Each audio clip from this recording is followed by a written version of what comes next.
talk to him? Yeah. Were you nice? Yeah. Was he nice? Yeah. Now will you be nice to me? Yeah. Tonight, I'm going to read you a story about the perfect Christmas mistake, written and illustrated by Deborah Lockwood Micklus. Do you have to go to the bathroom? What? You do? Wow, tell me if I get it right, all right? Now listen to what I have to say.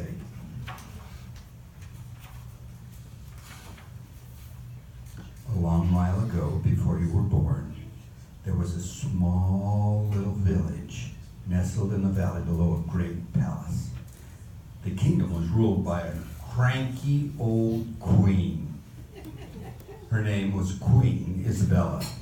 Queen Isabella, she punished people for the tiniest, pickiest, most ridiculous thing. The butcher was put in jail because his sausages were too skinny. The carpenter was jailed because his hammer was too loud.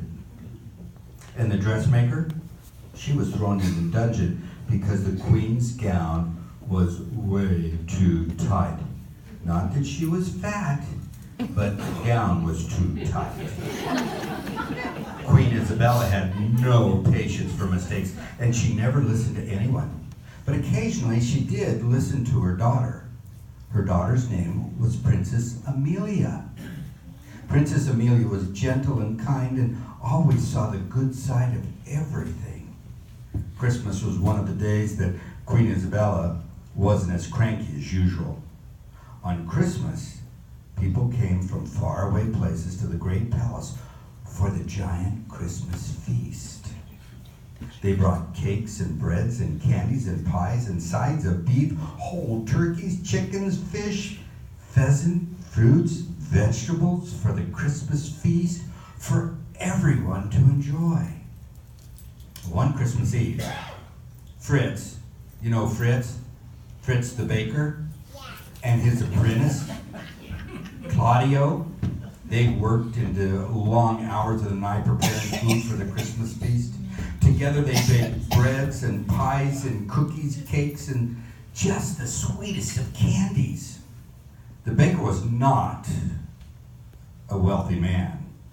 He was just about out of supplies and wouldn't have enough to finish the queen's entire order, so he used every last little bit of sugar for the special order of red and green candy sticks. As always, the queen gave him instructions. When the baker was finished preparing the candy mixture, Claudio pulled out the pieces of the sticky mixture and rolled long, thin sticks. He carefully painted each one according to the queen's directions. And these are the queen's directions. As tall as a dinner knife, no longer, no shorter, as wide as my little pinky, no fatter, no thinner, with 10 stripes of red and 10 stripes of green. Make a mistake, and you'll answer to me. Finally, the baker and the apprentice went to bed. No sooner had they fallen asleep when downstairs, inside the cabinet, the door slowly opened. And a tiny, itty-bitty, tiny little elf carefully looked out. Deep underground, below the village, lived a colony of little elves. Amazing tunnels and small pockets cut from the earth. A plowed field, a scrubby and shiny home, loaves of bread where there had been no wheat, were some of the surprises the villagers often found when they woke up. Satisfied that all was clear, the little elf pushed the door open wider, and that pushed a bag of flour to the floor. Ba-boom! And a big mixing bowl, a spoon and a knife, and a heavy rolling pin fell along with it. The tiny little elf sprang to his feet, clasped his hands tightly together and closed his eyes, wiggled his ears, and things began to happen. Colors, sparks flew in the entire air. Things began to happen everywhere around that little elf. The spilled flour rose up, and the cloud from the cake was beginning to appear. From the mixing bowl came a plump loaf of bread.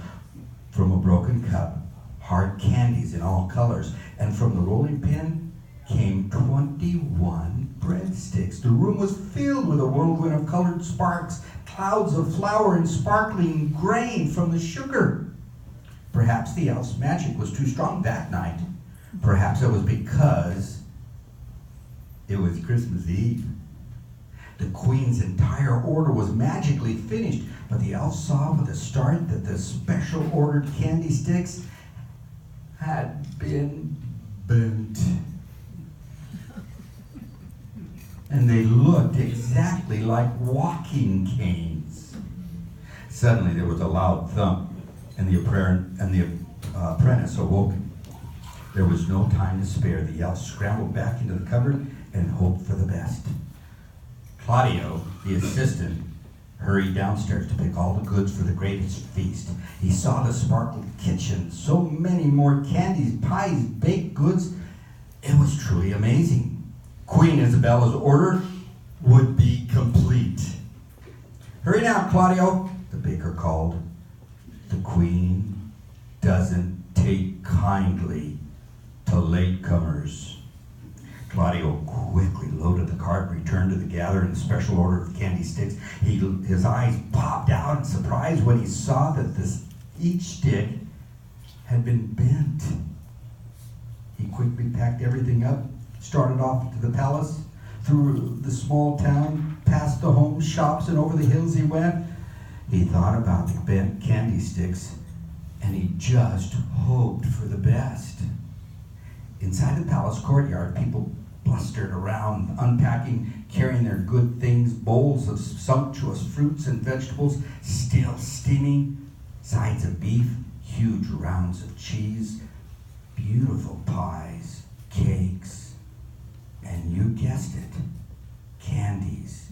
The palace maids were preparing the great hall for the guests and the great preparation of all the food. High above all the busyness sat the elf. Perched upon the rafters, he watched people scurrying around as he looked for Claudio. Fritz, the baker, well, he would come a little later. A trumpet sounded, announced the royal family, and the two huge doors opened wide, and there she was.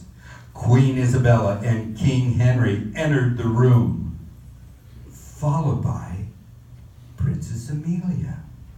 Once seated, Queen Isabella clapped her hands and commanded, "The great procession shall begin." And one by one, butchers, cooks, farmers, bakers presented their special dishes all to the queen. She looked down her long nose at each dish, nodded, and with a flick of her wrist, beckoned on the next one in line. Then the apprentice stood before the queen. "Have you brought the special order of candy sticks?" she asked.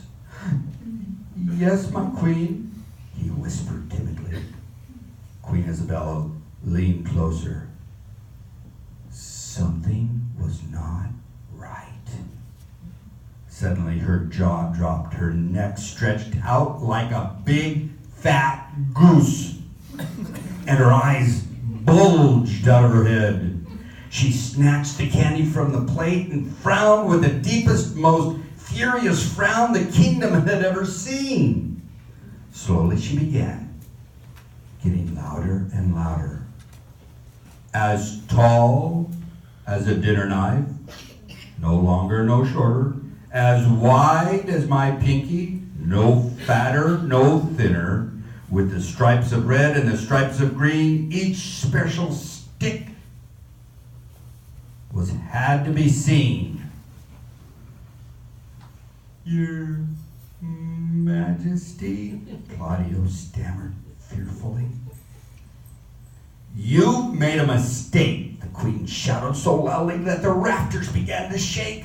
The walls began to tremble, and the butchers, maids, cooks, farmers, and bakers huddled all together, afraid of this angry queen. In the middle of all the commotion, there was a loud plop as the elf fell from the rafters, landing in the apple banana cake. Everyone gasped. Claudio's hands flew up in surprise, and the special order candy sticks went flying every single where. All but one landed, shattered at the queen's feet. The elf held the one remaining unbroken candy. Princess Amelia sprang from her throne, and she ran to the fallen elf. She stared at the candy that he held, and she smiled. "What a perfect candy for Christmas," she cried. "A candy cane." Princess Amelia politely asked the tiny elf if she could hold it. The elf was delighted, held out the candy to the princess, and as soon as she touched it, he disappeared.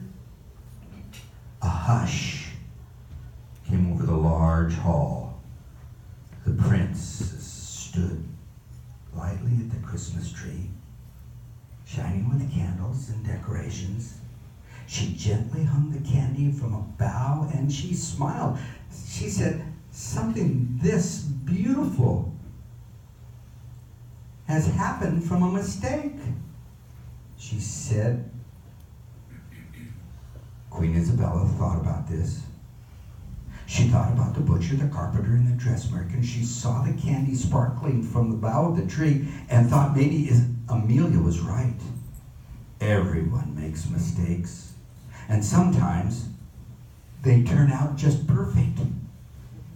She smiled, then announced loudly to everyone in the hall could hear, "Release the prisoners.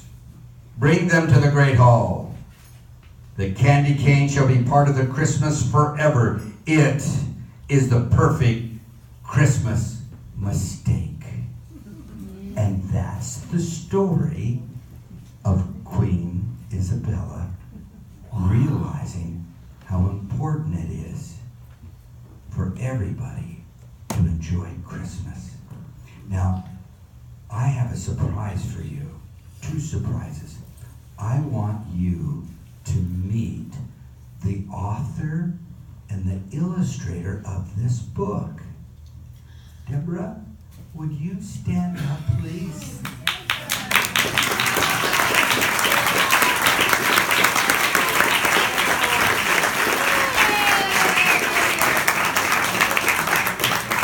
Thank you so much. And she wanted to make sure that you each got a bookmark, and guess what she made for you? Each of you will get a special Christmas present. Guess what it is? It is a homemade stocking with this year on it and 2 bent sticks. Now, 1 stick is for you, and 1 stick is for you to give away to anybody that you think made a mistake. Okay? So, with that in mind, I want each of you to take 1 bag. Come here and get it. Thank you. Thank you, thank you, thank you. Thank you, thank you, thank you. Thank you, thank you, thank you. Did everybody get a bag? Young man?